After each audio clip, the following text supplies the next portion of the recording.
السلام علیکم، میں ہوں سمیع ابراہیم اور آپ دیکھ رہے ہیں ہمارا یوٹیوب چینل۔ آج 10 دسمبر ہے، جمعۃ المبارک سن 2021۔ چائنا اور امریکہ کے درمیان جو اس وقت آپس میں جو تنازع ہے وہ اس میں شدت آ گئی ہے۔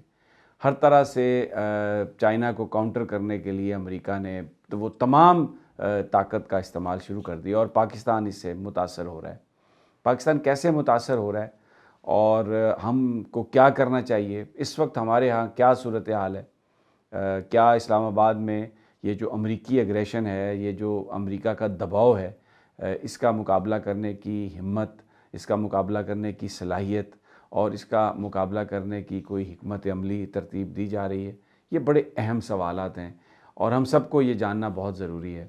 وزیر اعظم عمران خان صاحب نے چند مہینے پہلے ایک انٹرویو میں جب امریکہ کو فوجی اڈے دینے کے حوالے سے بات ہوئی تھی تو انہوں نے ایبسولوٹلی ناٹ کہا تھا۔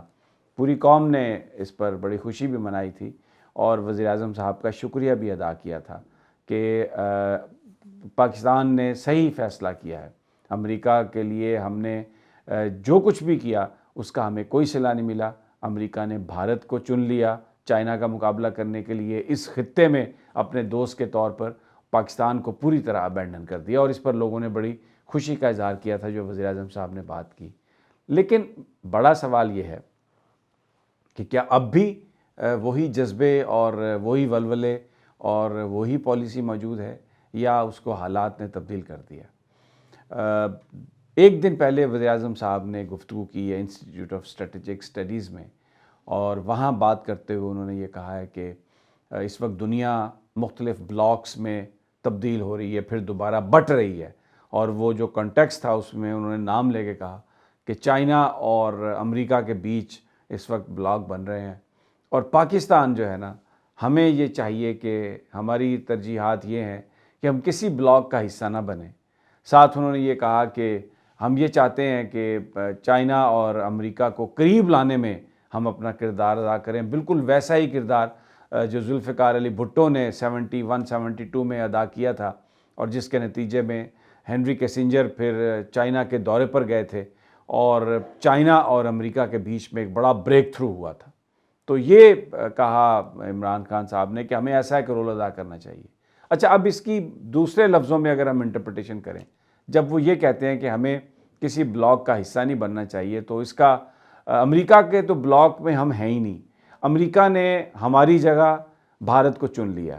تو یہ اگر ہم کہیں کہ جناب یہ اس میں امریکی بلاک کا بھی حوالہ تھا، نہیں، تو ہم یہ کہہ سکتے ہیں کہ وزیر اعظم صاحب یہ کہہ رہے تھے کہ ہمیں چائنیز بلاک کا حصہ نہیں بننا چاہیے، کیونکہ وہ ابھی چائنا کا نام لینے کی ہمت شاید پاکستان میں کسی کو نہیں ہے۔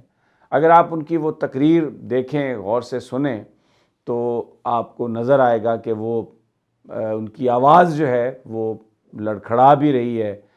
ان کی جو آواز ہے وہ آپ دیکھیں گے کہ نکل نہیں رہی، اتنی سوچ بچار میں وہ مناسب الفاظ تلاش کرنے کی کوشش کر رہے ہیں۔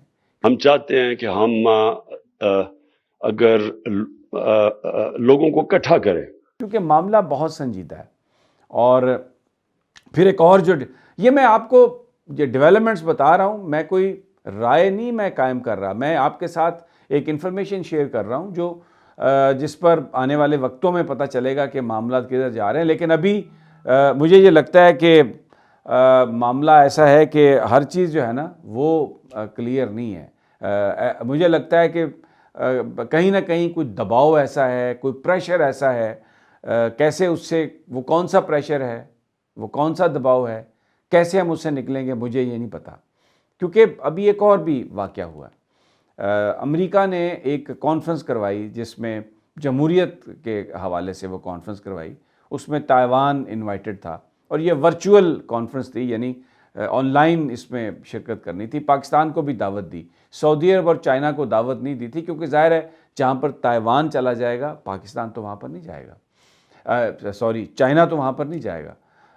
اب پاکستان کو دعوت ملی اور اس میں پاکستان نے بالکل آخر میں جا کے یہ کیا کہ اعلان کیا کہ ہم اس میں نہیں جائیں گے اور ایک پریس ریلیز جاری کی۔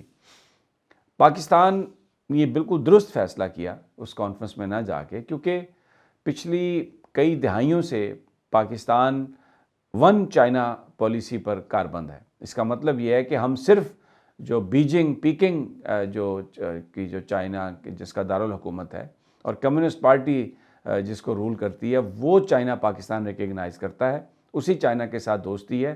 تائیوان کو پاکستان ریکگنائز نہیں کرتا کیونکہ ہماری دوستی چائنا کے ساتھ ہے، اور یہ ہماری اسٹیٹڈ پالیسی ہے، ون چائنا پالیسی۔ یعنی اگر ہم اس سے ہٹ کے کانفرنس میں جائیں یا اس کو قبول کریں تو یہ ایک بہت بڑی خبر ہوگی۔ تو پاکستان نے بالکل وہی کیا جو ماضی میں ہوتا رہا، لیکن ایک اس میں لائن دی ہے انہوں نے اعلامیہ میں، جو انہوں نے پریس ریلیز پاکستان نے جاری کی ہے کہ ابھی اس وقت ہم شرکت نہیں کر سکتے، لیکن مستقبل میں ہم فیصلہ کریں گے۔ ماضی میں ایسی لائن نہیں آتی تھی۔ تو کیا پریشر ہے امریکہ کا، جبکہ فیٹف سے ہمیں نکالا ہوا ہے۔ آئی ایم ایف والے جو اگر ہمیں وہ قرضہ دیتے ہیں تو وہ اس طرح سے قرضہ دینے کے بارے میں سوچ رہے ہیں کہ اسٹیٹ بینک کی مکمل اٹانومی اس طرح کی اٹانومی چاہتے ہیں کہ وہ پاکستانی اسٹیٹ بینک نہ پاکستان کے وزیر اعظم کو جواب دہ ہو، نہ پاکستان کی سپریم کورٹ کو جواب دہ ہو، لیکن آئی ایم ایف کو جواب دہ ہو۔ یعنی ایسا قانون ان کے اپنے ہاں نہیں ہے، جو ان کے اپنے اسٹیٹ بینکس ہیں وہاں پر نہیں ہے۔ یہ نہ یورپ کے کسی ملک میں ہے، نہ امریکہ میں ہے، لیکن پاکستان سے وہ چاہتے ہیں کہ اس طرح کی بات ہو۔ یہ تو پہلی دفعہ میں کہتا ہوں کہ یہ اللہ کا شکر ہے کہ جو ہماری موجودہ حکومت ہے اس کے پاس 2/3 میجورٹی نہیں، اور اپوزیشن اتنی زیادہ ان سے خفا ہے کہ وہ ان کے ساتھ بیٹھنے کے لیے تیار نہیں۔ یہ میں اس لیے بات کہہ رہا ہوں کہ ابھی پاکستان نے یہ عذر پیش کیا ہے اسٹیٹ بینک کو کہ ہمارے پاس 2/3 میجورٹی نہیں ہے، اگر ہوتی تو ہم یہ کر دیتے۔ یعنی یہ نہیں کہا ان سے کہ اصولی طور پر جو آپ کی ڈیمانڈ ہے ہم نہیں مان سکتے، اصولی طور پر جو آپ کہہ رہے ہیں یہ پاکستان کے مفادات کے خلاف ہے، جو آپ کہہ رہے ہیں ہم سے اگر ہم یہ کریں گے تو ہم اپنے بینک کو، اپنی قوم کو آپ کی غلامی میں دے دیں گے، ہم یہ نہیں کر سکتے۔ ان سے یہ کہا جا رہا ہے کہ کیونکہ ہمارے پاس 2/3 میجورٹی نہیں ہے اس لیے ہم یہ کر نہیں سکتے۔ تو اس لیے میں کہتا ہوں کہ یہ شکر الحمدللہ کہ ان کے پاس 2/3 میجورٹی نہیں ہے۔ اگر 2/3 میجورٹی ہوتی تو آج یہ اسٹیٹ بینک اٹانومی کے نام پر آئی ایم ایف کا غلام ہوتا، اور یہاں پر جو گورنر ہوتا اس کی حیثیت ایک وائسرائے جیسے ہوتی، جو نہ پاکستان کے وزیر اعظم کو جواب دہ ہوتا، نہ پاکستان کی سپریم کورٹ کو یعنی اعلیٰ عدالتوں کو۔ تو اب یہ جو معاملہ جس طرف یہ جا رہا ہے، یعنی آئی ایم ایف اور یہ امریکہ نے تو ہمیں بالکل ٹوٹل ابینڈن کیا ہوا ہے۔ کسی بھی طرح وہ ہمیں کوئی ہمارے سے نہ بات کرنے کے لیے تیار ہے۔ ہم سے کہتے ہیں ڈو مور۔ 70,000 لوگوں کی ہم نے قربانیاں دیں، 250 بلین ڈالر کا نقصان کیا، لیکن آج بھی ہم امریکہ یہ کہتا ہے کہ جی یہ جو طالبان سے ہم ہارے ہیں نا اس کی وجہ پاکستان ہے، کیونکہ طالبان جا کے پاکستان میں چھپ جاتے تھے۔ اب ان حالات میں امریکہ کا تو کیمپ جو ہے، جو میں آپ سے بات کر رہا تھا، اس میں تو ہم نے جانا ہی نہیں تھا کیونکہ وہ ہمیں قبول ہی نہیں کرتے۔ ہمارے ہاں تو بڑی خواہش ہے، ادھر میں اسلام آباد میں نام نہیں لے سکتا، میں بڑے بڑے لوگوں سے ملا ہوں اور جو یہ بات کرتے ہیں کہ جی جس طرح یہ لبیک کے ایشو پر کہتے تھے اوہو فرانس، او جی فرانس کے ساتھ ہم کیا کر سکتے ہیں، فرانس کے سفیر کو کیسے بھیج سکتے ہیں، اوہو فرانس کا سفیر اگر چلا گیا تو ہمارا تو کچھ حشر نشر ہو جائے گا، پتہ نہیں ہمارے ملک کا کیا ہوگا۔ اسی طرح اب وہ یہ بات کرتے ہیں کہ جناب ہمیں کسی بلاک میں تو کسی بلاک میں ہمیں نہیں جانا چاہیے۔ بھئی اگر ہم کسی بلاک میں نہیں ہیں، ایک میں سوال کر رہا ہوں آپ سے، تو کوئی ہمارے ساتھ کیوں کھڑا ہوگا؟ چائنا جب یہ کہتا ہے کہ پاکستان پہ حملہ، ہم چائنا پر حملہ تصور کرتے ہیں، اگر پاکستان پر حملہ ہوا تو ہم پاکستانی افواج کے ساتھ پاکستان کو ڈیفینڈ کریں گے، تو یہ مجھے بتائیے اگر ہم ان کے بلاک میں شامل نہیں ہیں تو وہ کیوں کریں گے؟ آپ ذرا سوچئے، کشمیر کے اندر جو ظلم ہو رہا ہے، کبھی امریکہ نے اس پر بات کی؟ سلامتی کونسل میں جب بھی یہ بات ہوئی ہے، کشمیر کے مسئلے کو چائنا نے وہاں پر رکھا ہے تو یہ بات ہوئی ہے، اور امریکہ ویٹو کرتا رہا ہمیشہ۔ اب اگر ہم یہ کہیں کہ ہم کسی کیمپ میں نہیں جائیں گے، یعنی پچھلے 20 سال ہم چماروں کی طرح امریکہ کی جنگ لڑتے رہے، اپنے ہی لوگوں کو مارتے رہے، مسلمانوں کو مارتے رہے، ہر ناجائز بات ہم نے کی، اور کسی نے اس وقت یہ نہیں کہا کہ ہمیں کسی کلب کا یا ہمیں کسی بلاک کا حصہ نہیں ہونا چاہیے۔ اب جب کہ چائنا پاکستان کے ڈیفنس کی بات کر رہا ہے، جب چائنا کشمیر کی بات کر رہا ہے، جب سی پیک کی صورت میں ہمیں ایک ایسا سسٹم دے رہا ہے کہ جس میں لوکلی اتنی تجارت ہوگی، گوادر سے لے کے تو سینٹرل ایشین سٹیٹس تک ایک وہ کنیکٹنگ ویز بن رہے ہیں، اور اس کا سارے جو ثمرات ہیں وہ پاکستانی اٹھائیں گے. جہاں پر انویسٹمنٹ آئے گی تو اب ہمیں یہ کہا جا رہا ہے کہ ہمیں کسی کیمپ میں شامل نہیں ہونا چاہیے. یعنی یہ کہنے کی ہمت نہیں ہے کہ چائنیز کیمپ میں شامل نہیں ہونا چاہیے. الفاظ کے ہیر پھیر سے دھوکہ دے رہے ہیں کہ کسی کیمپ میں شامل نہیں ہونا چاہیے. امریکہ تو آپ کو اپنے کیمپ میں شامل ہی نہیں کرتا. امریکہ کے صدر نے تو ابھی تک فون ہی نہیں کیا آپ کو. وہ تو آپ سے بات کرنے کے روادار نہیں ہے. یہ تو خود ہیں. آپ گئے وہاں پر سعودی عرب میں، جان کیری سے آپ جا کے مل لیے. آپ کہتے تھے کہ میں تو کسی صدر سے کم عہدے والے کسی بندے سے بات ہی نہیں کروں گا کیونکہ میں تو چیف ایگزیکٹو ہوں. تو یہ بار بار کے جو یہ سارے آپ میسیجز دے رہے ہیں، یہ میں آپ کے ساتھ شیئر کرنا چاہ رہا تھا کہ یہ ایک ایسی سچویشن ہے کہ پاکستانیوں کو اس کا علم ہونا چاہیے. اگر ہم کسی کے کیمپ میں شامل نہیں ہیں تو کوئی ہماری مدد کو کیوں آئے گا. اور پھر ان حالات میں جبکہ ہم جہاں بھی جاتے ہیں جب ہم جہاں بھی جاتے ہیں کشکول ہمارے پاس ہے. ہم جا کے ان سے پیسے مانگتے ہیں، جا کے ان سے مدد مانگتے ہیں، اور پھر ہم کہتے ہیں نہیں جی آپ کے ہم کیمپ میں تو نہیں آ سکتے. یہ امریکہ سے مت ڈریں.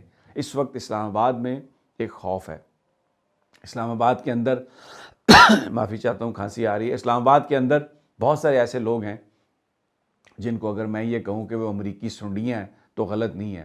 سنڈی اس لیے کہا ہے کہ سنڈی جب کسی فصل کو لگتی ہے نا تو اس کو نقصان پہنچا دیتی ہے. اسی طرح یہ جو لوگ ہیں یہ پاکستان کے مفادات کو نقصان پہنچا رہے ہیں. میں ان کو امریکی سنڈی کہتا ہوں. اور یہی وجہ ہے کہ ابھی تک پوٹن پاکستان نہیں آیا، اور یہی وجہ ہے کہ چائنا کے صدر نے جو 2 سال پہلے پاکستان آنا تھا وہ ابھی تک پاکستان نہیں ہے. یہ تمام چیزیں میں آپ کے ساتھ شیئر کرنا چاہ رہا تھا اس امید کے ساتھ کہ آپ جہاں بھی ہوں گے اس پر غور کریں گے، مزید پڑھیں گے، اور اپنے جو آپ کے اراکین اسمبلی ہیں یا جو آپ کے سیاستدان دوست ہیں یا آپ کہیں پروفیسر ہیں، لکھ رہے ہیں، پڑھ رہے ہیں، سوشل میڈیا پر ہیں، تو آپ یہ بات کریں کہ ہمیں چائنا کے ساتھ اس وقت کھڑا ہونا چاہیے کیونکہ امریکہ چائنا کو کاؤنٹر کرنے کی کوشش کر رہا ہے. ونٹر اولمپکس کا بھی بائیکاٹ کیا ہے، اس کو آئسولیٹ کرنے کی کوشش کر رہا ہے. سی پیک پر اعتراض کر رہا ہے، اور سی پیک جس طرح چائنا کے بقا کی ضمانت ہے اسی طرح پاکستان کے بقا کی بھی ضمانت ہے. اجازت دیجیے، جلد ملاقات ہوگی. اللہ نگہبان.